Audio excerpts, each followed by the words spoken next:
Pernah ngelihat rayap ibu-ibu? Subhanallah. Tahu-tahu meja di rumah sudah habis dimakan rayap. Memang rizkinya rayap itu.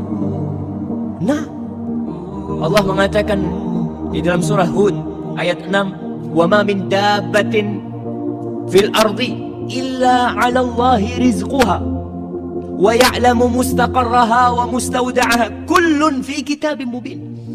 Kata Allah, dan tidak ada suatu binatang yang melata fil ard, di muka bumi ini, kecuali yang menjamin rizkinya itu Allah. Ana sering kasih contoh, ya, dengan binatang-binatang yang di hutan. Itu binatang tidak pernah sekolah, tapi bisa makan. Kalau rizki itu tergantung ilmu, berarti profesor ekonomi itu orang paling kaya. Tapi ternyata ada yang lulus SD lebih kaya dari profesor. Profesor tetap jadi dosen, ngajar, jelaskan tentang bagaimana supaya kaya. Tapi dia nggak kaya-kaya. Padahal dia punya ilmunya. Yang kaya malah mahasiswanya. Lulus, buka usaha kaya. Dosennya ya tetap sampai mati jadi dosen. Ingat, rizki itu bukan karena ilmu. Nggak ikut ilmu, nggak ikut titel. Allah yang telah menentukan. Makanya kita lihat binatang-binatang keledai, binatang yang paling bodoh. Seharusnya dia itu mati sejak lahir. Kenapa? Oh, bodoh dia, Ustaz. Gimana biar bisa makan? Ternyata bisa makan. Dan sampai punya anak. Mungkin antum berpikir, Masya Allah, masa anak takut? Ada orang yang takut mau kawin. Keledai nggak pernah takut kawinnya. Nggak pernah mikir nanti gimana anak-anak makan apa. Nggak ada. Allah udah jamin. Wa ma min dabbatin fil ardi illa 'ala Allahi rizquha. Dan rizki ada yang dari langit, ada yang dari bumi. Kita nggak tahu rizki kita lewat mana, kecuali ketika rizki itu sudah sampai. Karena rizki itu rahasia Allah. Bapak-bapak, ibu-ibu, kok bisa tahu rizkinya ada di Qatar? Baca di kitab mana? Saya kayaknya rizkinya di Qatar, tulisannya. Berangkat nggak ada.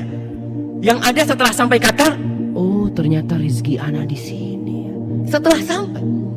Wa ma tadri nafsun madza taksibu ghadan. Enggak tahu orang itu apa besok yang akan dia dapat, enggak tahu. Tapi setelah kita dapat, kita tahu.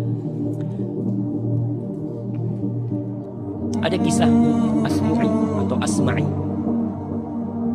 Dia salah seorang sastrawan yang begitu handalnya. Suatu hari dia keluar dari kampungnya, ketemu sama orang Badui. Ditanya sama orang Badui ini, "Man anta?" Kau siapa? Sambil naik ontanya nih.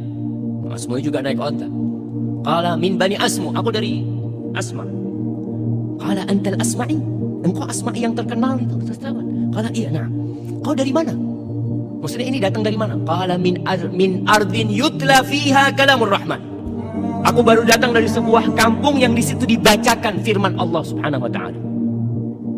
Orang Badui, nggak pernah sekolah, nggak pernah belajar, tapi muslim dia. Cuma ilmunya kosong. Maka dia bertanya, Alir-Rahmani kalamun yatluhu adami. Apakah Allah itu yang maha pengasih Ar-Rahman itu memiliki firman yang dibaca oleh anak Adam? Qala na'am. Iya. Coba kau bacakan. Kepingin dengar Al-Quran. Selama hidupnya tidak pernah dengar Al-Quranul Karim. Lalu Asma'i membacakan surat Adz-Dzariyat. Wadz-Dzariyati dzarwa. Sampai kepada firman Allah di ayat ke-22. Asma'i membacakan, ini orang dengarkan terus. Wa fis samaa'i rizqukum wa ma tu'adun. Dan di langit itu ada rizki buat kalian. Rizki kalian itu dari langit, dan apa yang dijanjikan untuk kalian itu ada di sana. Terus orang Badui ini tanya, "Hadza kalamur Rahman?" Ini yang kau baca benar, ini firman Allah. Karena turun orang Badui. Hasbuk, cukup kata dia. Turun, dia sembelih ontanya. Dia sembelih ontanya, dia potong-potong, nggak dikuliti. Terus dia panggil Asma'i, "Kau bantu aku nih, bagikan kepada orang-orang yang lewat." Onta yang dinaiki, dibagikan semua, pedangnya itu dia pukulkan supaya nggak tajam. Lalu dia mengatakan selamat tinggal kepada Asma'i sambil membaca firman Allah, wa fis samaa'i rizqukum wa ma tu'adun. Yakin kalau rezeki itu dari Allah Jalla Jalaluhu, bukan dari bos, bukan dari atasan, bukan dari suami. Karena terkadang ada wanita-wanita ketika diceraikan hidupnya jadi melarat. Karena dia berpikir, anak kalau cerai ini siapa yang ngasih makan anak? Allahu Akbar. Engkau muslim, engkau mukmin, gak pantas bertanya seperti itu. Kau ketika di perut ibumu, siapa yang ngasih makan engkau? Kau belum bisa bergerak, belum bisa berdoa, belum bisa berusaha, tapi Allah sampaikan itu makanan ke dalam. Maka badu ini pergi jemaah, meninggalkan kata Asma'i. Ajib, kata dia. Aku berulang kali baca ayat ini, tapi tidak membekas di hatiku. Tapi ini orang Badui pertama kali dia dengar, langsung menumbuhkan keimanan. Dan kita tahu itu salah satu khasiat kalamullah. Idza tuliyat alaihim ayatuhu zadatuhum imana wa ala rabbihim yatawakkalun. Tuh, orang-orang beriman apabila dibacakan kepadanya ayat-ayat Allah, bertambah keimanan mereka, dan mereka bertawakal kepada Allah Jalla Jalaluhu. Kita kadang-kadang enggak, kita baca biasa aja. Maka kita perlu belajar dari orang Badui itu. Apa yang menyebabkan keimanan itu bisa tumbuh di dalam hati? Maka para jamaah, rizki ada yang dari langit, ada yang dari bumi. Di surat Al-A'raf ayat 10 Allah mengatakan, walaqad makkannakum fil ardi wa ja'alna lakum fiha ma'aish. Kita telah menempatkan kalian nih, memposisikan kalian di bumi, dan kami menjadikan buat kalian penghidupan di sana, di bumi ini.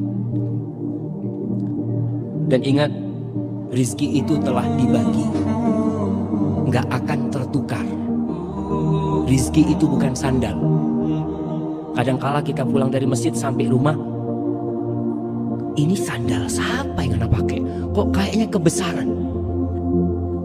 Rizki bukan sandal, sehingga tertukar, nggak ada.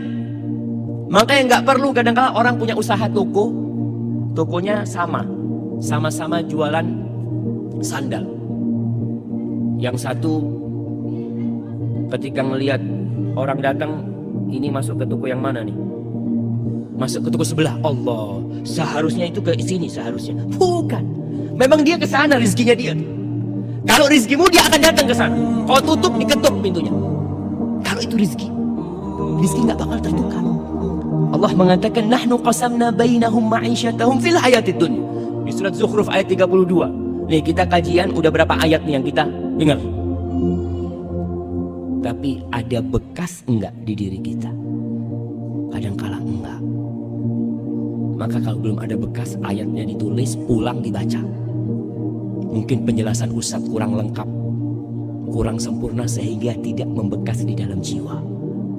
Maka antum perlu untuk baca lagi, baca tafsir Ibnu Katsir, baca tafsir At-Tabari. Apa yang mereka katakan tentang ayat yang dibacakan tadi?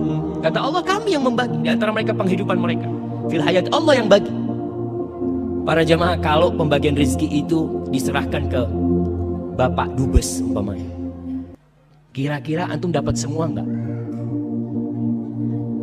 Nah, kalau pembagian rezeki itu diserahkan kepada Bapak Presiden, kira-kira semua warga Indonesia akan dapat enggak? Enggak.